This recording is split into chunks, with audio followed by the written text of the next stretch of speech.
자, 오늘 우리 하나님 말씀 다 같이 요한복음 16장 16절에서 24절까지 보시겠습니다.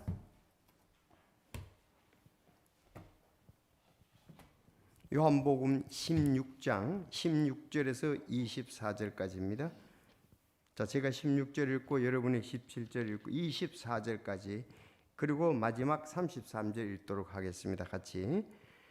조금 있으면 너희가 나를 보지 못하겠고 다시 조금 있으면 너희가 나를 보리니 이는 내가 아버지께로 가기 때문이라 하시니라. 그때 그분의 제자들 중 몇 사람이 자기들끼리 이르되 그분께서 우리에게 조금 있으면 너희가 나를 보지 못하겠고 다시 조금 있으면 너희가 나를 보리니 이는 내가 아버지께로 가기 때문이라 하고 말씀하시는데 이것이 무슨 말씀이냐? 이게 잠깐만요. 이렇게 자 그러면 18절 그러므로 이르되 그분께서 조금 있으면 하고 말씀하시는데 이것이 무슨 말씀이냐? 그분께서 무엇을 말씀하시는지 우리가 알 수 없노라 하니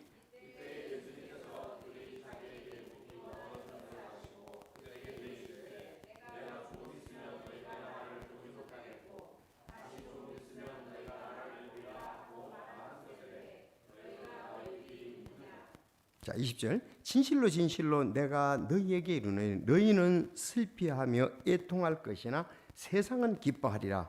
너희가 근심할 것이나 너희 근심이 기쁨으로 변하리라.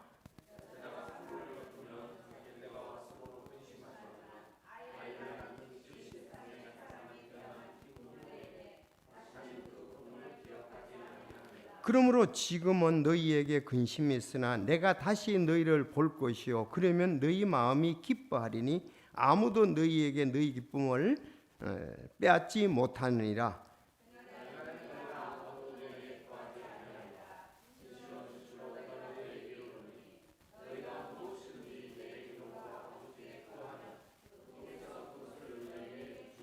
지금까지는 너희가 내 이름으로 아무것도 구하지 아니하였으나 구하라 그러면 너희가 받으니 이로써 너희 기쁨이 충만하리라. 33절 시작.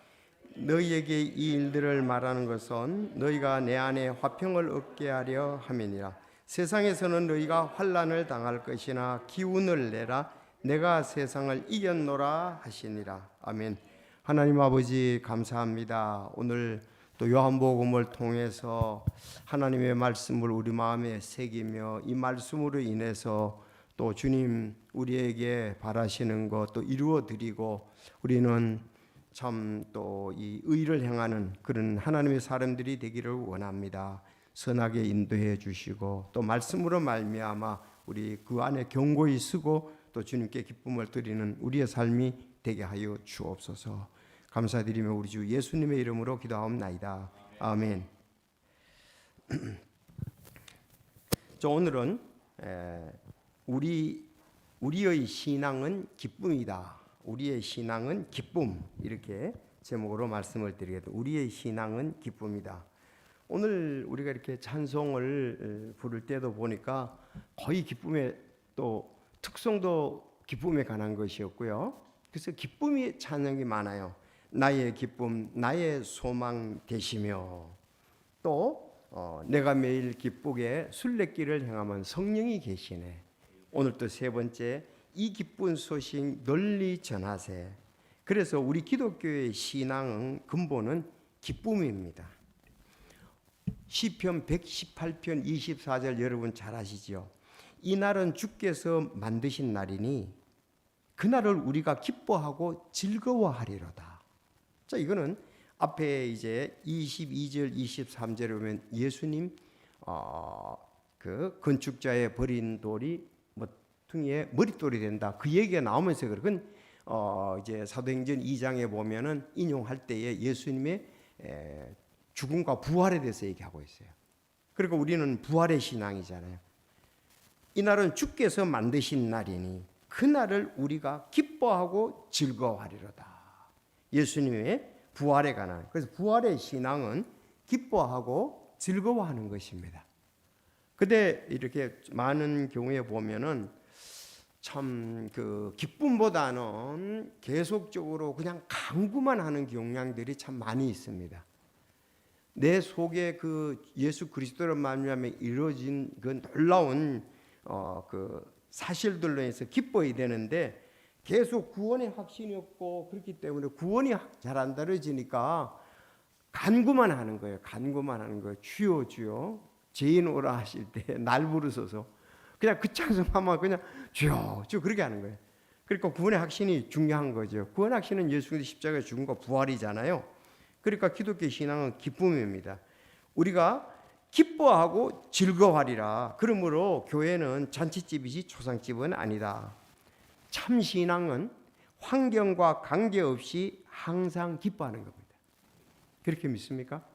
자, 고린도후서 6장 10절에 근심하는 자 같으나 항상 기뻐하고 가난한 자 같으나 많은 사람을 부요하게 하며 아무것도 없는 자 같으나 모든 것을 소유한 자로다. 데살로니가서 5장 16절 잘 아는 구절이죠. 항상 기뻐하라. 여러분 빌립보서의 주제는 기쁨입니다. 빌립보서는 옥중선이지 않습니까? 그렇죠. 거기 빌립보서 4장 4절에 보면 항상 주를 기뻐하라. 내가 다시 말하노니 기뻐하라. 자, 이렇게 뭐 환경으로 말한다면 감옥보다 더 나쁜 곳이 어디 있겠습니까? 사실 오늘날은 뭐 교도소 그렇지만 거기 가보면 이렇게 옛날에 그 감옥들을 보면 굴 같은 걸 딴 걸 파서 하기 때문에 습기가 축축하고 진짜 환경이 기분 나쁜 환경이죠. 습기가 많으면 그렇거든요. 더운 데다 습기 많아 보세요. 자, 그래서 그쪽에 덥잖아요. 근데 이제 감옥에 있으면서도 항상 기뻐하라. 내가 다시 말하노니 기뻐하라 그랬어요. 자, 그래서 우리가 오늘 본문에는 기뻐할 수 없는 환경에서도 기뻐하며 살라는 것이 우리 주님의 가르침입니다. 바울은 실제로 그렇게 살았습니다. 자, 우리가 어떨 때는 어둡고 암울한 환경에서 우리가 믿음을 발해야 되고 진짜 정말 믿음이 있느냐 없느냐 하는 것은 기뻐할 수 없는 그런 환경에서 어떻게 기쁨으로 그 환경을 이겨내느냐하고 관계가 되는 것입니다. 주님은 어두운 환경에서도 기쁘게 살아야 할 것을 분명히 말씀해 주시고 기뻐하라 그랬습니다. 지난주에 오후에 우리 전사님 전한 말씀 아시죠? 함께 내가 사망의 음침한 골짜기를 다닐지라도 주께서 나와 함께 하신다 그랬거든요. 그래서 그리스도인들의 삶은 병원에 있으면서도 사실은 기뻐하는 부분들이 있어요. 사실 병원에 이렇게 있는 분들은 자기 자신이 왜 이렇게 됐을까? 자기 자신에 대한 원망, 또 신에 대한 원망도 하는 경우들도 있고, 교통사고로 대부분 입원해 있다면 그 사고를 어떤 사람이 사고자 그 사람에게 대해서 굉장히 원망을 해요. 찾아오지도 않고 합의도 안 봐주고 이런 괘씸한 사람이 있는가? 그냥 막 속에서 이렇게 화를 내는 경우들을 많이 봅니다. 그러면 우리의 신앙의 근본은 예수 그리스도의 죽음과 부활 때문에 기뻐하고 즐거워하라. 사실 사도들이 그렇게 살았습니다. 그러면 오늘 왜 이렇게 기뻐하라는가 한번 쭉 말씀을 통해서 왜 우리가 기쁘게 살아야 되는가 한번 보겠습니다. 먼저 주님은 고통을 기쁨으로 바꿔주신다 그렇게 말씀했습니다. 고통이 있지만 근심이 있지만 기쁨으로 바꿔주신다. 자, 본문을 보면은 이렇게 되어 있습니다. 16절에 조금 있으면 너희가 나를 보지 못하겠고 다시 조금 있으면 너희가 나를 보리니 이는 내가 아버지께로 가기 때문이라 하시니라. 조금 있으면 너희가 나를 보지 못해. 조금 있으면 너희가 나를 보라. 이거 세 번이 반복해서 나와요. 16절, 17절, 18절, 19절. 그렇죠? 자, 이게 무슨 말일까요?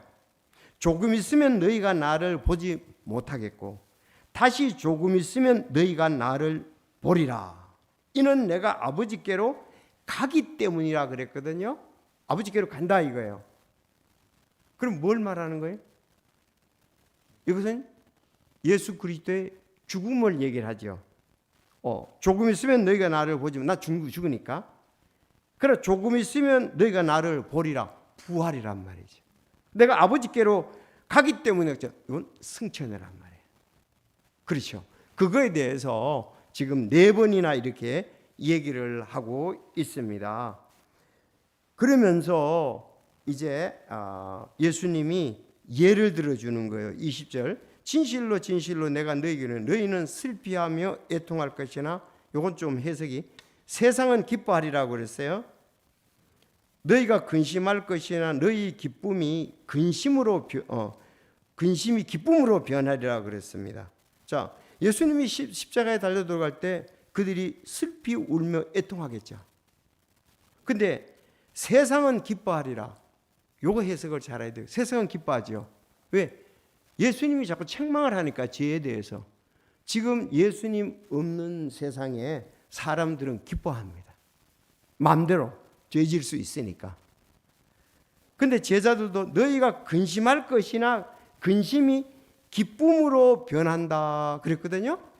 그러니까 예수님이 부활하는 것에 대해서 그것을 말씀하고 다시 또 오신다는 약속을 가졌으니까 오시면 진짜 우리에게 완전한 기쁨이 되는 거 아니겠습니까? 그리고 그거에 대해서 얘기를 하고 마치 이거와 같다. 우리가 지금은 슬퍼하고 애통하는데 그 여자가 산고를 겪는 것과 같다 이렇게 예를 들었습니다. 여자가 산고를 겪으면 자기 때가 왔으므로 근심한다 이거예요. 얼마나 두렵기도 하고 근심도 하고 우리 자매님들 그렇습니까? 그렇잖아요. 그러나 진짜 누구 말 때나 죽을 힘을 다해서 자녀를 출생시키는 거 아니겠어요?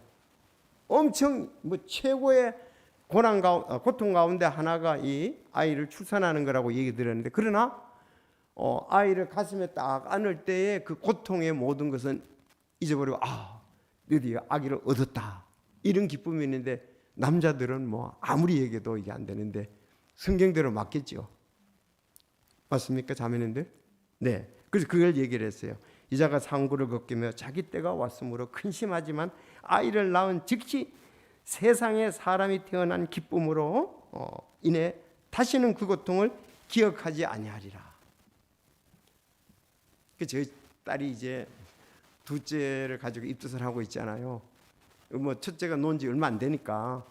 그런데 입덧하면 옛날 생각이 또 나는 거예요. 입덧했을 때 그때만은 못하지만은 자 이제 또 출산을 또 어떻게 할 것인가 앞으로 잊어버렸어요. 놓고 난 다음에는 그렇잖아요. 다시 또 낳아야 되니까 근심이 있겠죠. 놓고 난 다음에 또 잊어버리겠죠. 그 고통을 갖다가서 자 그것이 여기도 그렇습니다. 너희 마음이 기뻐하리니 아무도 너희에게 너희 기쁨을 빼앗지 못하니라 이렇게 얘기를 했습니다. 주님의 죽으심은 제자들의 슬픔의 원인이었습니다. 자 이제 이 슬픔을 기쁨으로 바꿔주시겠다고 약속을 하셨는데 부활입니다. 사실 부활의 신앙을 갖는다면 우리는 기뻐할 수가 있습니다. 이건 다른 종교에는 없잖아요. 다른 종교에 어디 부활의 신앙이 있습니까? 진짜 우리는 정말 내가 예수님 같이 부활한다는 생각을 하면 우리는 이건 완전히 지금 사는 것이 때로는 우리 그리스도인들도 고통일 수가 있습니다. 왜? 얼굴에 땀을 흘리면 음식을 먹어야 되지만 그러나 변화됐을 때 이제 완전한 몸이 되었을 때 그 기쁨은 한량없죠. 주님은 이렇게 자기에 대해서 슬픔과 기쁨에 대해서 얘기를 하고 있습니다. 자, 우리도 이렇게 성경에 이렇게 전체적으로 보면은 사실 지금 오늘날 우리 삶에서도 적용을 본다면은 가정들마다 크고 작은 얘가 오늘 조금 신차네 괜찮은데 또 지금은 네 됐습니다. 크고 작은 가정마다 문제들을 가지고 있지요. 사람으로서는 어찌할 수가 없습니다. 그렇지만 하나님께서는 이런 어려움 가운데서도 또 우리로 하여금 말씀을 통해서 성령의 역사로 기쁨을 주셔요. 그런 경우들이 간증에서 허다합니다. 찬양에서도 마찬가지입니다. 자, 그런데 다윗이나 요셉이 참 고통을 많이 겪었잖아요. 제가 이렇게 다른 책을 옛날엔 10년 이상이라고 그러는데 어떤 책에 보면 적어도 15년 이상 도망 다녔다 이렇게 또 나오더라고요. 그런데 다윗이 이런 때에도 주님의 도와주실 줄 믿고 인도하심을 믿고 그가 기다리면서 인내를 했습니다. 다윗의 경우에 자, 우리에게는 능력이 없지만 주님께서 도와주시고 또 이제 완전히 바뀌어 주시기 때문에 그렇습니다. 사실 다윗은 젊은 나이에 기름 부음을 받아서 이스라엘 왕으로 임명이 됐잖아요. 근데 그때 본인의 의사와는 관계가 없었습니다. 하나님이 일방적으로 그렇게 하셨습니다. 그런데 다윗의 삶은 그때부터 고통의 연속이었습니다. 사울에서 쫓겨다니는 도망자 신세가 되었죠. 자, 근데 다윗이 함께한 부하들이 몇 명? 400명? 그런가 하면 600명이 되는데 가족까지 합치면 1000명 이상이 됐단 말이죠. 그리고 그가 유다 왕으로 즉위하기까지 약 15년간 도망을 다녔습니다. 그런데 우리는 지금 다 이제 이루어진 것을 다윗의 생애를 보고 하나님이 인도하셨어. 하나님이 그를 연단시키고 결국은 이스라엘의 위대한 왕으로 세우기 위해서 그렇게 하셨어. 그렇게 우리 말할 수 있지만 그 당시에는 쉽지가 않은 면들이 있죠. 역시 우리도 그렇거든요. 어느 부분에서 연단 과정에서는 굉장히 어렵다고 할 것입니다. 그러나 그 연단이 다 된 후에 하나님께서는 기쁨으로 우리와 함께 하신다는 말씀입니다. 하나님은 제대로 된 왕을 만드시려고 도망다니면서 지도자 수업을 받게 하셨습니다. 바로 위기 극복의 비결을 배우게 하셨고 고통을 직접 체험하도록 하셨습니다. 그래서 다윗은 어떤 말씀이 있습니까? 내 마음에 합한 자다 그랬습니다. 여러분, 마음에 합한 자라는 말이 사도행전 몇 장에 나오죠? 그 시편에 나오는 게 아니고 사도행전에 나옵니다. 여러분, 사도행전에 13장에서 바울 사도와 바나바가 1차 선교 여행을 갔을 때 비시디아 안디옥에서 회당에서 말씀을 전할 때 상당히 길게 전했어요. 이스라엘의 역사를 그냥 좀 간단히 요약해서 전할 정도로 그때 이제 바울이 얘기한 거예요. 바로 바울은 마음에 합한 자다 그런 얘기가 나옵니다. 그래서 13장에서 비시디아 안디옥의 설교 중에 나온 구절입니다. 자, 이렇게 되기까지 그는 앞에 이 평가를 받았는데 그때 이미 될 때는 고통이 기쁨의 오히려 원천이 되었습니다. 자, 그래서 마지막에 다윗의 간증이 엄청나잖아요. 하나님 어떻게 이렇게 나에게 복을 주셨습니까? 넘치도록 복을 주셨습니다 하는 간증이 있게 되지 않습니까? 근데 연단이 없이 그렇게 된 경우는 없습니다. 요셉은 더하지요. 여러분, 요셉은 17세에 팔려갔잖아요. 근데 30세에 총리가 되었습니다. 그럼 몇 년 동안? 13년 동안 연단을 받았습니다. 여러분, 길지 않습니까? 너무 하나님, 난 3년 정도만 연단을 받지 더 이상은 받기 원치 않은데 그럴 수도 있습니다. 13년을 연단을 받았어요. 13년.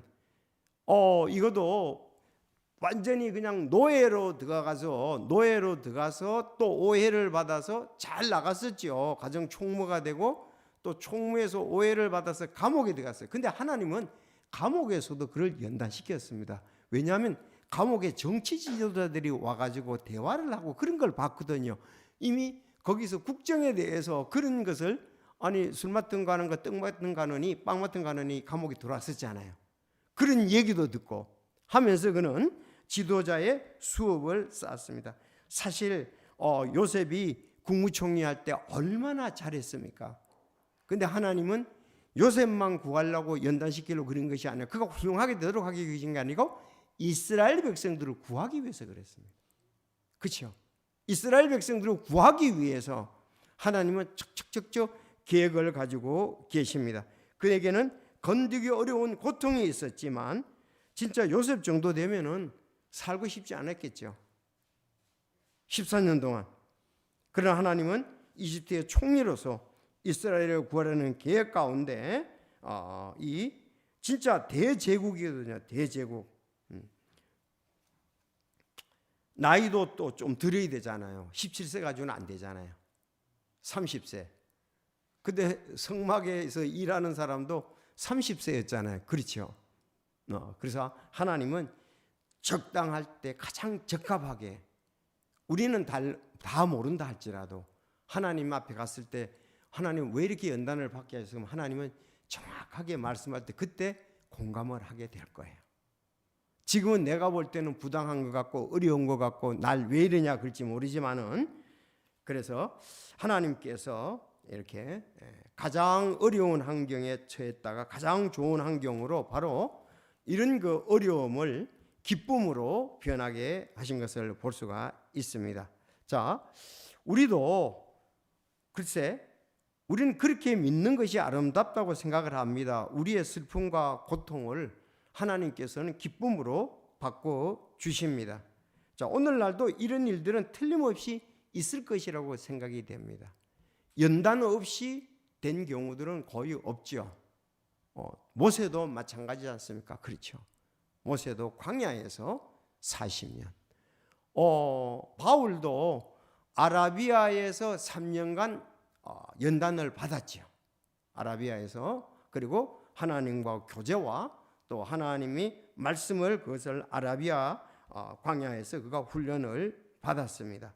자, 이런 걸 볼 때에 지금 우리가 이 땅에 있을 동안에 또 여러 가지 연단 그런 것이 말씀을 통해서 기쁨으로 있게 하고 기쁨을 위해서 우리를 사용하신다. 그래서 왜 우리가 기뻐해야 된다? 하나님은 그런 고통 가운데서도 다시 기쁨으로 우리를 인도할 능력이 있으신 분이시다. 그래서 우리는 기뻐해야 된다는 거죠. 지금 현재만 보통 그게 이제 믿는 사람하고 믿지 않는 사람하고 다른 거잖아요. 믿지 않는 사람은 지금 현재 불행하면은 그게 뭐 견딜 수가 없을 정도로, 근데 우리는 그런 부분까지도 하나님의 뜻을 생각을 하면서, 여기 하나님이 나와 함께 하시면서 어떨 땐 뜻이 있겠지 하시면서 주님을 의지하면서 주님께 맡기라 할 겁니다. 바울 사도도 마찬가지잖아요. 감옥에서. 그러나 그 감옥에서도 그는 하나님의 뜻을 하고 때로는 서신서를 쓰고 가까이 있는 사람들에게 복음을 전하고 그랬습니다. 그러니까 우리가 하나님의 뜻에 순종하는 것이지 내가 내 생활을 일일이 다 평가해서 옳고 그름을 판단하는 것이 아닙니다. 그렇게 되면 우리가 암울해지고 우리는 불행하게 되는 거죠. 여러분들이 저녁에 지금 수요일 예배 오는 것도 얼마나 아름답고 귀한 것입니까? 그러니까 우리가 현재 중요한 거예요. 나는 어떨 때 가끔 그러세요. 계속 말씀해요. 지금 오늘 저녁에 또 이제 내일 아침에 할 것도 말씀을 좀, 어떨 땐 말씀을 너무 많이 보다 보니까 이 책 저 책 보다 보니까 경건의 시간이 늦는 경우가 있더라고요. 그래서 밤에도 한번 봐야 되겠다 이제 그런 생각을. 그럼 저녁 예배 끝나고 오늘 또 가는 거예요. 그럼 또 오늘 저녁에 또 보고 내일 아침에 또 봐야 돼. 내일 또 만약에 가르치는 있으면 또 봐야 돼. 그럼 계속 말씀이잖아요. 그런데 성도들의 소원이 뭡니까? 하나님 말씀 많이 보는 거잖아요. 난 좀 말씀 좀 많이 봐. 근데 나에게는 그게 지절로 주어졌잖아요. 환경 가운데. 그래 감사하죠. 자, 그래서 우리가 지금 어려움들이 있을 때도 하나님은 그걸 기쁨으로 바뀌어주신다. 틀림없이 그렇게 생각합니까? 아니, 바울 사도 보세요. 감옥에서도 암울하고 실망할 수밖에 없는데 하나님께서 기쁨으로 바꿔줬으니까 성도들에게 서신을 쓰면서 항상 기뻐하라. 내가 다시 말하니 기뻐하라 그랬잖아요. 그럼 우리 환경도 더할 수도 있고 덜할 수 있는데 우리도 역시 그에서 기뻐해야 된다 이 말입니다. 두 번째, 우리는 여기 23절에 보면은 기도할 수 있다 그랬습니다. 23절, 24절. 자, 그날에는 너희가 아무것도 내게 구하지 않았어요. 진실로 진실로 내가 너희에게 이르니 너희가 무엇이든지 내 이름으로 아버지께 구하면 그분께서 그것을 너희에게 주시리라. 자, 24절 다 같이 시작. 지금까지는 너희가 내 이름으로 아무것도 구하지 않았어. 구하라. 그러면 너희가 받으리니 이로써 너희 기쁨이 충만하리라. 자, 기쁨이 충만하다고 이렇게 얘기를 하고 있습니다. 지금까지는 제자들이 예수님의 이름으로 구하지 않았습니다. 왜? 구할 필요도 없었습니다. 예수님이 옆에 계시니까 그랬습니다. 그래서 그들이 그랬잖아요. 물에 빠졌을 지경에 주여 우리를 건지소서 하니까 예수님이 폭풍을 잔잔하게 하셨지 않습니까? 자, 배고프면 주여 먹을 것을 주옵소서. 오병이어의 기적이 있었습니다. 베드로의 장모가 열병으로 생사기로에 있었는데 어떻습니까? 예수님이 만져주시니 해결이 됐잖아요. 예수님이 함께 있을 때는 뭐 구할 필요가 없었습니다. 자, 근데 예수님이 떠나시고 난 다음에 얘기를 합니다. 아버지께 내 이름으로 구하라. 그러면 아버지께서 예수님의 이름으로 주신다고, 그때 기쁨이 충만한다고 말씀을 하고 있습니다. 자, 우리가 야고보에서에 보면은 말씀이 있죠. 너희가 얻지 못하면 구하지 아니하며. 자, 구하여도 얻지 못하는 것은 정욕으로 쓰려고 잘못 구하기 때문에 그렇다고 했습니다. 첫째는 우리가 구해야 된다는 사실입니다. 알았죠? 첫째는 구해야 돼요. 구하다가 어떨 때 우리가 잘못 구할 수가 있어요. 그거는 또 성령께서 중재자가 되시면서 야 그건 잘못 구한 거야 하고 우리한테 알려주시고 또 도와주신단 말이에요. 근데 기도 때 그때 기쁨이 충만하다 그랬습니다. 하나님은 살아계시기 때문에 우리는 그 기도에 응답할 수 있는 분에게 구해야만 합니다. 근데 지금 다른 종교들은 뭐 돌한테 구하고 또 뭐 우리 미신적으로 뭐 돼지 갖다 놓고 구하기도 하고 힌두교 같은 뭐 소 앞에서 구하고 귀가 있어도 듣지 못하고 입이 있어도 말하지 못하고 눈이 있어도 보지 못한다 그랬잖아요. 그건 사람만도 못하죠. 그런데 우리에게는 하나님이 살아계신 하나님, 만물을 창조하신 하나님, 우리를 창조하시는 운영하시는 하나님께 기도하면 들려주신다고 말씀했습니다. 자, 조지 물러는 이 기도에 가장 그 응답을 많이 받은 용장이라고 그러잖아요. 이렇게 얘기했습니다. 참된 기도는 하나님께서 싫어하시는 것을 억지로 관철시키는 것이 아니다. 하나님께서 원하시는 것을 관철시키는 것이다 그랬습니다. 그러니까 아버지 뜻대로 해야 되죠. 그래서 주님의 뜻대로 구할 때 주님은 때가 되면 응답해 주십니다. 그래서 우리가 정말 주님께 많이 구해야 됩니다. 주님께 많이 구해야 됩니다. 혼들을 위해서. 제가 요즘 그 눈물을 흘며 씨를 뿌리는 자는 기쁨으로 거둔다는 말이 무슨 말인가가 이런 면들로 생각이 되더라고요. 지금 이제 화요일 날 성경 공부를 하잖아요. 그래서 그 명단을 보고서 기도를 하는 거예요. 근데 하나님 이 사람 구원해 달라고 그렇게 이제 계속 구하는 거. 그러니까 찬양을 부를 때 막 눈물이 나더라고요. 그분들이 구원받아야 된다는 것 때문에. 그래서 눈물을 흘리며 씨를 뿌린다. 그것도 여기 영혼 구령을 위해서 기도하는 것과도 관계가 있구나. 그래서 제가 그 찬양을 부르고 난 다음에 눈물도 나고 그래서 저는 여러분을 사랑하고 여러분이 구원받기를 원한다. 그런 그 눈물을 흘리며 복음의 씨를 뿌리는 거예요. 그런데 우리가 눈물을 흘리며 씨를 뿌리지 않기 때문에 사실 거둬지지 않는 부분도 있는 것 같아요. 그래서 혼들을 위해서 자 우리 식사당원들도 화요일 식사당원들도 이 음식을 먹고 그분들이 교제를 하고 하나님 말씀 잘 듣고 구원해달라고 거기서도 또 눈물을 흘리면서 기도하는 거죠. 그럼 온 성도들도 그렇게 할 때 성령께서 감동하시고 믿음을 주시고 마음문을 열게 하시고 예수 그리스도를 영접하게 되거든요. 근데 교회가 이런 부분이 없이 우리 성경 전했으니까 음식 줬으니까 인원이 모였으니까 그게 아니고 구원에 관한 부분으로 나가야 되거든요. 어쨌든 그래도 몇 분들은 여러분들이 있지만 어떤 분들은 단순히 왔고 식사에 관심을 가지는 부분이 있고 다른 부분에 관심을 가지고 있지만 그래도 어떤 분들은 성경에 대해서 알려고 적으려고도 하기도 하고 또 이렇게 기구를 드는 사람들이 있습니다. 그런 사람들은 구원받을 사람이죠. 자, 우리가 그 일을 위해서 그래서 참된 기도는 하나님이 원하신 걸 관철시켜요. 하나님이 모든 사람이 구원을 받으며 진리를 아는 데 이르기를 원하신다 그랬잖아요. 그리고 우리는 그 말씀을 가지고 기도를 하는 것입니다. 자, 우리가 그리고 어려움을 당할 때 자주 아마 다윗이 여러분이 어려울 때 15년간 도망 다니면서 기도했으리라고 믿죠? 요셉이 기도했으리라고 믿죠? 여러분 기도 안 하면 우리는 살 수가 없어요. 다윗이 기도 안 하고 살 수가 없었을 거예요. 요셉이 기도 안 하고 살 수가 없었을 거예요. 왜 그러냐? 거기 요셉에 대해서 얘기하잖아요. 하나님이 그와 함께하는 것을 다른 사람들이 보았다 그랬잖아요. 그럼 신앙하고 있는 걸 어떤 면들로 봤다 이 말이죠.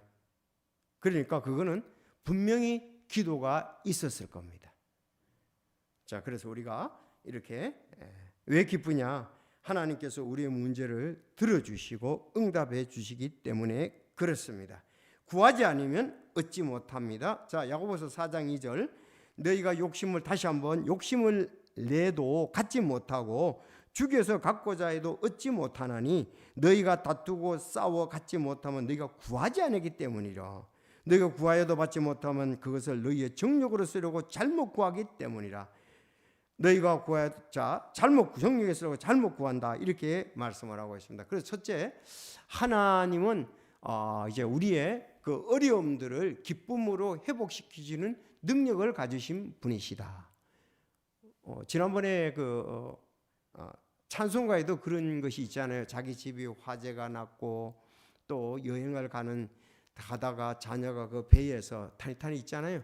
거기서 또 빠지고 그런 절망 가운데서 참 하나님이 또 인도해 주셔서 하나님을 찬양하고 마음이 잔잔케 됐다는 그건 세상이 줄 수 없는 거잖아요. 하나님만이 하실 수 있는 능력이다 이 말입니다. 자, 마지막 우리 예수님이 승리하셨기 때문에 그렇습니다. 이미 자 29절 30절 32절 33절 보라 너희가 흩어지되 각각 자기 길로 흩어지고 나를 혼자 버려 둘 때가 오나니 참으로 이제 왔도다. 그러나 내가 혼자 있지 아니하니 이는 아버지께서 나와 함께 계시기 때문이라. 예수님도 하나님이 함께 계셔서 그랬습니다. 너희에게 이 일을 말하는 것은 너희가 내 안에 화평을 얻게 하려 함이라. 세상에서는 너희가 환난을 당할 것이나 기운을 내라. 내가 세상을 이겼노라. 그렇게 말씀하고 있습니다. 우리는요 이미 싸움에서 이긴 싸움을 하고 있습니다. 단지 사단은 겁을 주고 어른거리고 우리에게 그럴 뿐이지 실제로는 우리를 어떻게 할 수가 없습니다.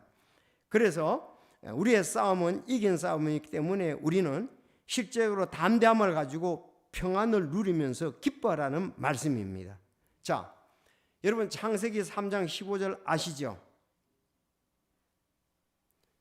그 씨는 내 머리를 상하게 너는 그의 발꿈치를 상하게 이 최초의 복음입니다. 그렇죠? 자, 그러면 메시아가 와서 메시아가 온다는 거 아닙니까? 그렇지? 여자의 씨로 메시아가 온다는데 예수님이 언제 올지 몰랐는데 메시아로 오셨습니다. 누가복음 2장 11절에 이날 다윗의 도시에 너희를 위해 구원자 곧 그리스도 주께서 태어나셨느니라. 이제 오셨어요. 태어나셨어요. 메시아가. 이것이 너희에게 표적이 되리니 곧 너희가 포도기에 쌓여 구유에 누인 아기를 보리라 하며 갑자기 하늘의 군대의 무리가 이 하늘의 군대 무리는 천사입니다. 다음에 보면 그 천사 가브리엘 천사와 함께 하나님을 찬양하며 이르되 가장 높은 곳에서는 하나님께 영광이요 땅에서는 평화와 사람을 향하는 선하신 뜻이로다 그랬습니다. 여러분, 예수님이 이 땅에 오신 것은 가장 높은 하나님께 영광이 되는 겁니다. 이 땅에서는 평화와 사람들 하는 선한 뜻이다 그랬습니다. 자, 그래서 메시아가 왔습니다. 결국 메시아 오셔가지고 3번이나 자기가 마태복음에서는 내가 십자가에 못 박혀 죽고 사흘 만에 일어난다 그랬습니다. 예수님은 부활을 미리 감지하셨죠. 그래서 자기 앞에 놓인 기쁨으로 인해 십자가를 견디서 그 수치를 멸시하지 이제 하나님의 왕좌 오른편에 앉으셨느니라. 그래서 이미 우리가 범죄하고 난 다음에 메시아의 약속을 창세기 3장 15절에 했습니다. 그리고 2장 누가복음 2장에 메시아가 오셨습니다. 그리고 메시아가 그 일을 다 했습니다. 그 지난주도 다 이루었다 이 말입니다. 예수님은 살아있을 동안에 이미 이룰 것을 다 아셨어요. 내가 너희 죄를 다 이루고 난 다음에 3일 만에 부활한다는 걸 아셨잖아요. 그리고 승천하는 것도 아셨잖아요. 자, 그러니까 예수님 안에 예수님이 오시면서부터 승리에 관한 것이 본격적으로 된 거예요. 시작이. 그리고 실제적으로 우리한테 지금 다 이루어놓으시지 않습니까? 이제는 우리가 예수님으로 말미암아 세상에서 너희가 환난을 당할 것이나 기운을 내라. 내가 세상을 이겼노라 그랬습니다. 영적 전쟁에서 이미 승리를 하셨다는 것은 굉장히 중요합니다. 바로 예수님의 승리는 우리의 승리입니다. 그래서 담대하라, 평안하라, 기뻐하라 그랬습니다.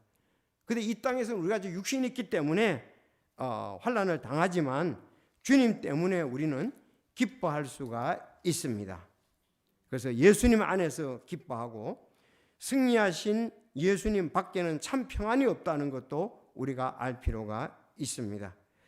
자, 아이들은요 엄마 품에 있으면은 최고의 안전하고 기쁨을 누립니다. 그렇죠? 요새는 다은이 내가 어제 갔다 왔는데 내가 날 쳐다보면 울어. 날 보면 목소리가 이상하면 날만 쳐다보고 있어요. 그래서 내가 멀리 떨어져 가지고 자기 엄마하고 이제 얘기하기도 나중에 깍꿍거리니까는 반응은 보이는데 웃으려고 하다가 또 울더라고.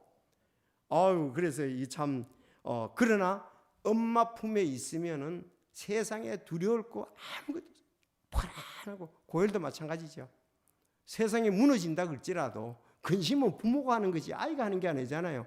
아니 부모는 만약에 우리가 어려움을 당하면 하나님이 더 애타시는 거예요.